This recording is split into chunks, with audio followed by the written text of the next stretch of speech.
आज के लेक्चर में हम सीखेंगे कि अगर हमारे पास अपर ट्रायंगुलर मैट्रिक्स है या लोअर ट्रायंगुलर मैट्रिक्स है तो उसका हम डायरेक्ट डिटर्मिनेंट किस तरह फाइंड कर सकते हैं, यानी कि शॉर्टकट मेथड क्या है डिटर्मिनेंट को फाइंड करने का। यहाँ पे मैंने एक ऑर्डर 3x3 का मैट्रिक्स लिखा है जिसके एलिमेंट्स हैं 1 2 3 0 4 5 0 0 7। यहाँ पे हमारे पास जो डायगोनल एलिमेंट्स हैं वो हैं 1 4 7। अगर डायगोनल एलिमेंट्स के नीचे हर एलिमेंट 0 0 है तो इसका मतलब है हमारे पास जो भी मैट्रिक्स है उसका नाम है अपर ट्रायंगुलर मैट्रिक्स। अगर हम अपर ट्रायंगुलर मैट्रिक्स का डिटर्मिनेंट फाइंड करना चाहते हैं तो उसका शॉर्टकट मेथड ये है, उसकी शॉर्टकट ट्रिक ये है कि डायगोनल एलिमेंट्स को आपस में मल्टीप्लाई करें। इसका पहला डायगोनल एलिमेंट है 1, दूसरा है 4, तीसरा है 7। इनको मैंने मल्टीप्लाई किया तो इसका आंसर आया है 28। आप इसको एक्सपेंड करके डिटर्मिनेंट निकालें या डायरेक्ट इसके डायगोनल एलिमेंट्स को मल्टीप्लाई करें तो उसका आंसर सेम ही आएगा। अगर हमारे पास अपर ट्रायंगुलर मैट्रिक्स मौजूद है तो आपने डायगोनल एलिमेंट को मल्टीप्लाई करना है, जो भी उसका आंसर आएगा वो उस मैट्रिक्स का डिटर्मिनेंट होगा। यहाँ पे मैंने एक और मैट्रिक्स लिखा है जिसका ऑर्डर है 4x4। इसके डायगोनल एलिमेंट्स के नीचे हर एलिमेंट 0 0 मौजूद है। अगर डायगोनल एलिमेंट्स के नीचे हर एलिमेंट 0 0 है तो इसका मतलब है मैट्रिक्स है अपर ट्रायंगुलर। अगर हम अपर ट्रायंगुलर मैट्रिक्स का डिटर्मिनेंट फाइंड करना चाहते हैं तो उसका शॉर्टकट मेथड ये है कि डायगोनल एलिमेंट्स को आपस में मल्टीप्लाई करें। पहला डायगोनल एलिमेंट है 2, दूसरा है 3, तीसरा है -5, चौथा है 1। इनको मैंने मल्टीप्लाई किया है तो इसका आंसर आया है -30।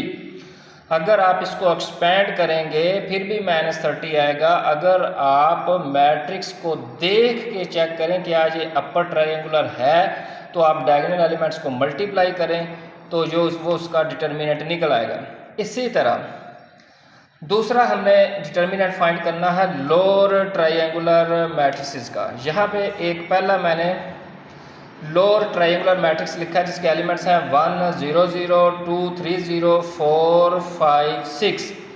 अगर डायगोनल एलिमेंट्स के ऊपर हर एलिमेंट 0 है तो इसका मतलब है मैट्रिक्स है लोअर ट्रायंगुलर।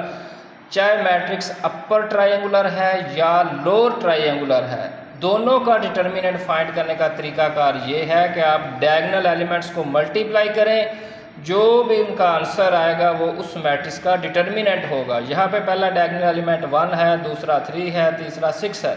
मल्टीप्लाई किया तो इसका आंसर है 18।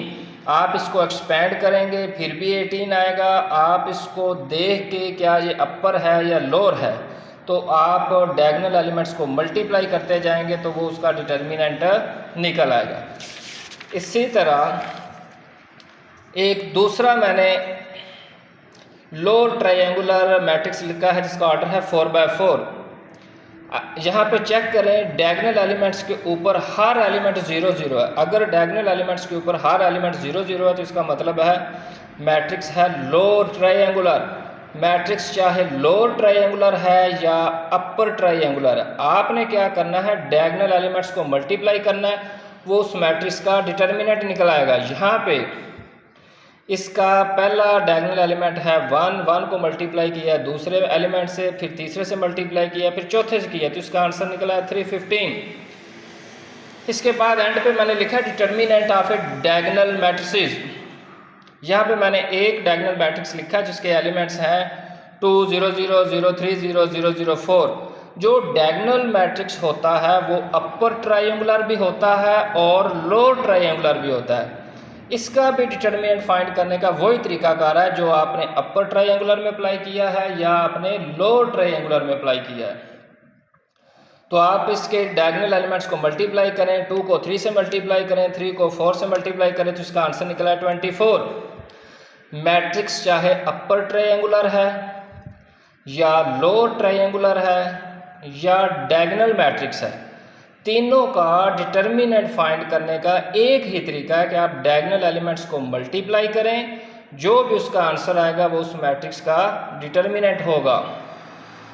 यहाँ पे एंड पे एक रिमार्क्स है, the determinant of A triangular matrix. Triangular matrix का मतलब है वो अपर ट्राईएंगुलर भी हो सकता है और लोअर ट्राईएंगुलर भी हो सकता है। The determinant of A triangular matrix is the product of its diagonal elements. आपने डायगोनल एलिमेंट्स को मल्टीप्लाई करना है तो वो डिटर्मिनेंट निकल आएगा अपर ट्राईएंगुलर का, लोअर ट्राईएंगुलर का और डायगोनल मैट्रिक्स का।